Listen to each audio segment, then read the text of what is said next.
Micromax एक Indian smartphone and consumer electronic manufacturing company है। इसका हेड ऑफिस गुरुग्राम हरियाणा में है। 2010 तक माइक्रोमैक्स भारत की सबसे बड़ी फीचर फोन बनाने वाली कंपनी थी।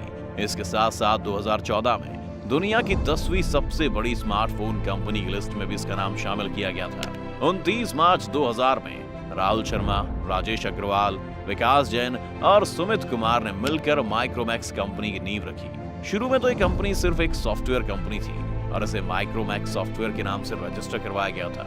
लेकिन इसके बाद 2008 में राहुल शर्मा ने कंपनी को कंज्यूमर इलेक्ट्रॉनिक्स बनाने वाली कंपनी में बदलने का फैसला लिया, जिसके बाद माइक्रोमैक्स ने बहुत ही कम समय में काफी तरक्की की, क्योंकि उस वक्त बहुत कम लोग ही स्मार्टफोन का इस्तेमाल करते थे।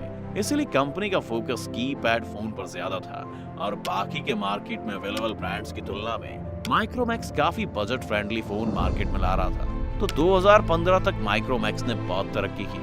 ये कंपनी अपने शुरुआती दिनों में ज्यादातर फोन चाइना से ही मंगवाती थी, क्योंकि इस समय कहीं और से मंगवाने या भारत में फोन बनाने का ऑप्शन अवेलेबल नहीं था। माइक्रोमैक्स उस समय बहुत कम प्राइस में स्मार्टफोन प्रोवाइड करता था, क्योंकि एप्पल और सैमसंग के स्मार्टफोन्स ही फेमस थे और काफी महंगे भी थे।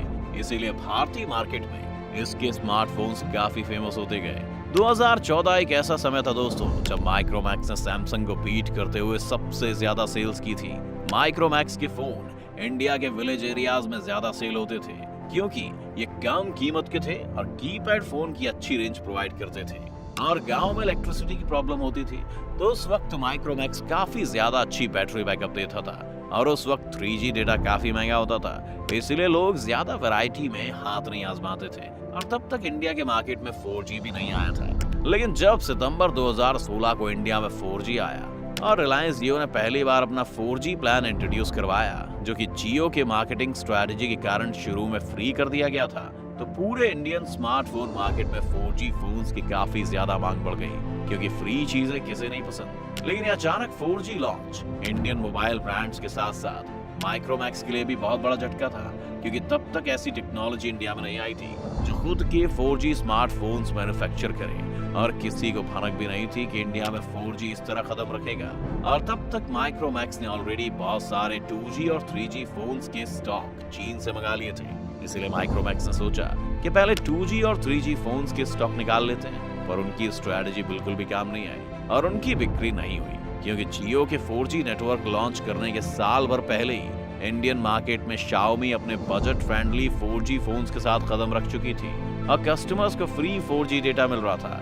इसीलिए उन्होंने Xiaomi के स्मार्टफोन की तरफ ज्यादा इंटरेस्ट दिखाया और इससे Xiaomi को बहुत फायदा हुआ, क्योंकि उस वक्त की कंपनी अपने अलग अलग और बेहतर प्रोडक्ट्स इंडियन मार्केट में लाने लगी थी और इनके फोन्स में ज्यादा समय तक चलने वाला बैटरी बैकअप, ज्यादा रैम, अच्छा खासा स्टोरेज और अच्छे प्रोसेसर्स थे, जिसके कारण इनके फोन ज्यादा पॉपुलर होते गए। Xiaomi ने डिस्ट्रीब्यूशन वाली टेक्निक नहीं अपनाई, उसने ई-कॉमर्स का सहारा लिया और भारतीय युवाओं के सहारे इसके स्मार्टफोन्स देश के कोने कोने तक पहुंच गए। ऑनलाइन मार्केट में तो Xiaomi ने कब्जा कर लिया था, पर अभी भी ऑफलाइन मार्केट में माइक्रोमैक्स की उम्मीद बची हुई थी। लेकिन Oppo और Vivo जैसी कंपनीज ने रिटेलर्स को अच्छी खासी मार्जिन ऑफर करके ऑफलाइन मार्केट में अपनी पकड़ बना ली। और इन स्मार्टफोन्स के कैमरे के बारे में तो आप सभी जानते ही हैं, जिसके कारण माइक्रोमैक्स की रिटेल सेल्स पर काफी बुरा असर हुआ। इसके बाद भी माइक्रोमैक्स ने हार नहीं मानी और अपने 4G फोन्स मार्केट में लॉन्च किए, लेकिन उनके फीचर्स उनकी प्राइस के मुकाबले कहीं भी जस्टिफाई नहीं कर रहे थे। इसलिए कोई भी माइक्रोमैक्स के 4G फोन्स खरीदने में इंटरेस्टेड नहीं था, जिसके कारण इस कंपनी को बहुत बुरा नुकसान झेलना पड़ा। 4G नेटवर्क के आ जाने से लोग अब 4G फोन ही खरीदना चाहते थे।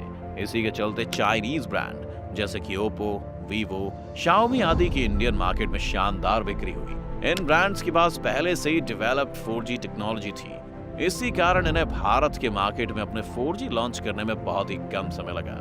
इसके अलावा इनके फोन की कीमत भी काफी कम होती थी, जिसकी वजह से लोग अब माइक्रोमैक्स के फोन नहीं खरीद रहे थे। दूसरी कंपनीज के स्मार्टफोन्स बेहतर से बेहतर होते जा रहे थे और माइक्रोमैक्स अपने फीचर्स, अपडेट्स, स्टोरेज, प्रोसेसर और रैम पर वर्क नहीं कर रहा था और इनकी खराब दूरदर्शिता ने भारत के अच्छे खासे स्मार्टफोन ब्रांड को मिट्टी में मिला दिया।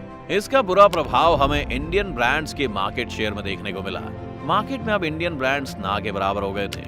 2015 में इंडियन ब्रांड्स का मार्केट शेयर 32% था, जो कि 2017 तक आते आते 22% तक का रह गया और 2020 में इसका सिर्फ 5% ही मार्केट शेयर रहा। आपको यकीन नहीं होगा पर 2013 में सिर्फ माइक्रोमैक्स ने 22% का मार्केट शेयर इंडिया में बनाए रखा था, लेकिन वक्त के साथ साथ 2018 में 2.8% से भी कम और 2020 में 1% से भी कम इसका मार्केट शेयर रह गया। अगर हम बात करें इस ब्रांड के रेवेन्यू की तो साल दर साल इसमें भारी गिरावट आई।